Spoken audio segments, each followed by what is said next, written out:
Hello everyone! In my previous tutorials, I showed you how to use DaVinci Resolve inbuilt Kodak LUTs, and today I decided to show you how to use Fujifilm LUTs and how to adjust them. This is before and after. I hope you like it. Let's start.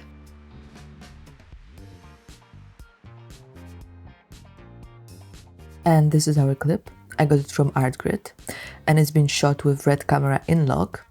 And I'm currently in DaVinci Standard non-color managed, as it will be easier to show you how to work with LUTs this way.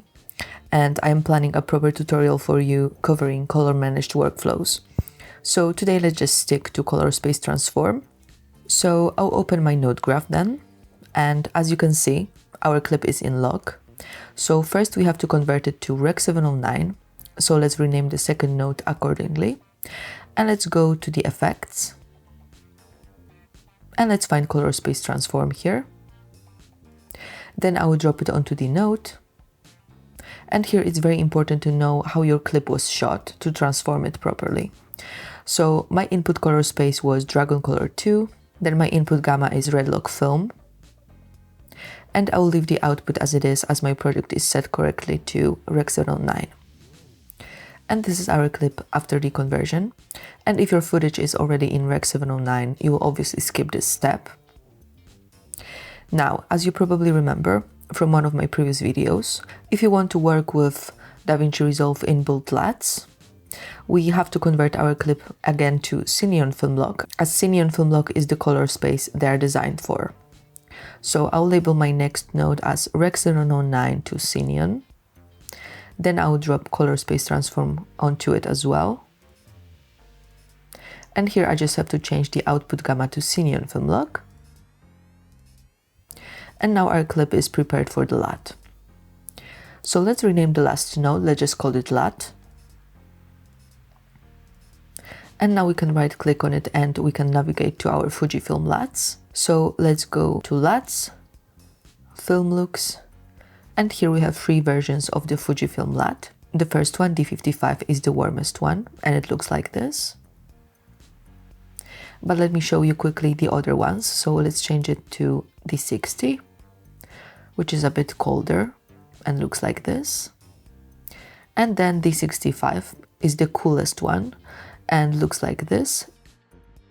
But I like the warmest one most. I think it suits my clip best. So let me go back to it.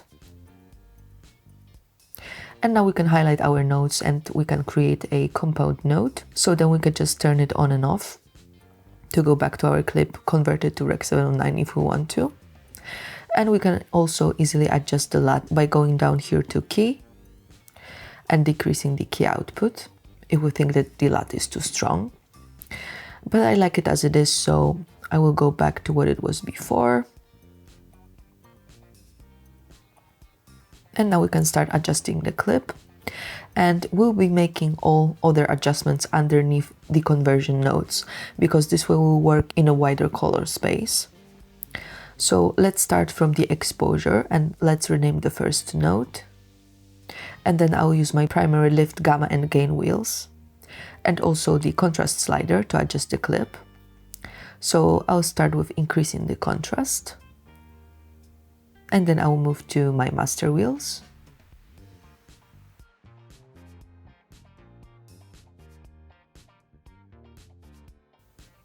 Okay, and let's scroll through the clip. I like it, and this is before and after. Now let's do something more creative. I want to add warmer tones to the trees over here. So I'll create another serial node and I'll call it trees. Then I'll go to curves, and then hue versus saturation. Then I'll qualify the right hue on the clip, and I will move this point up just a tiny bit. Okay, I love it. This is before and after. And now I can also see that the car is red, so we could actually make it pop a bit more by making the road more blue, as this is the opposite color. So let's see what we can do here. I'll create another serial node then, and I'll call it just road. And today I will use a 3D qualifier, as it's more precise than the standard qualifier. So let's go to the qualifier, and then here to the 3D qualifier. And now let's just draw a line on the road and let's turn the highlight on. Okay, not bad. And let's blur the selection a little bit. And then here, using low and high soft, we can improve the selection.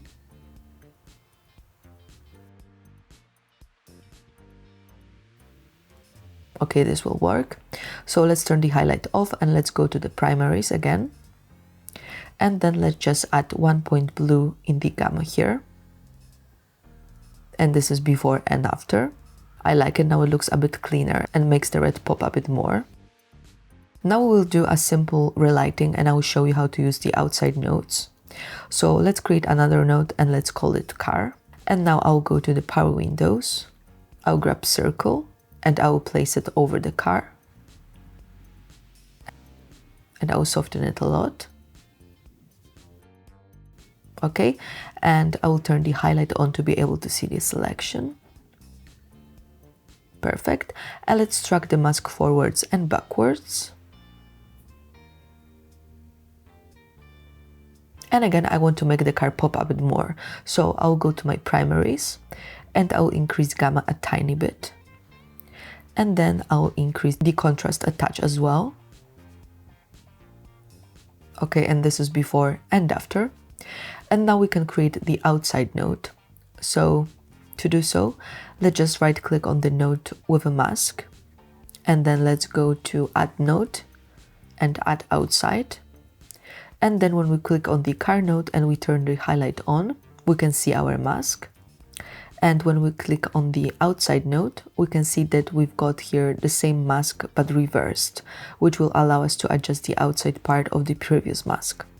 So let's turn the highlight off and let's do this. So this time I'll push my gain master wheel down a bit to darken the shot outside the car, which will make it pop even more. And this is before and after.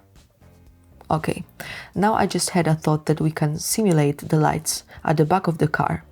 It's also very easy to do. So let's create another serial node and let's call it car lights.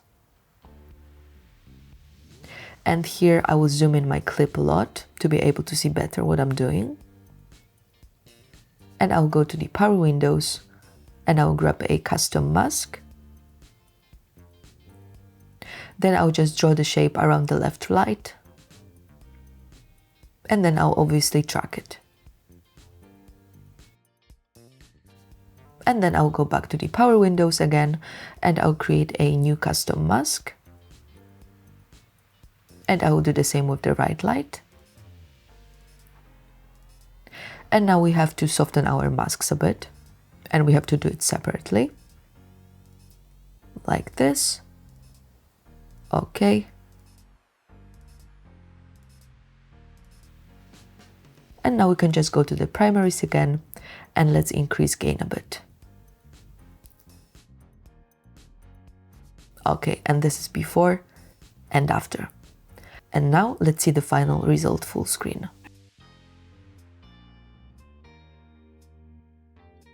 Thank you so much for watching my videos, guys. I hope that you like them. If you do, hit subscribe and don't forget to leave a comment below. See you soon.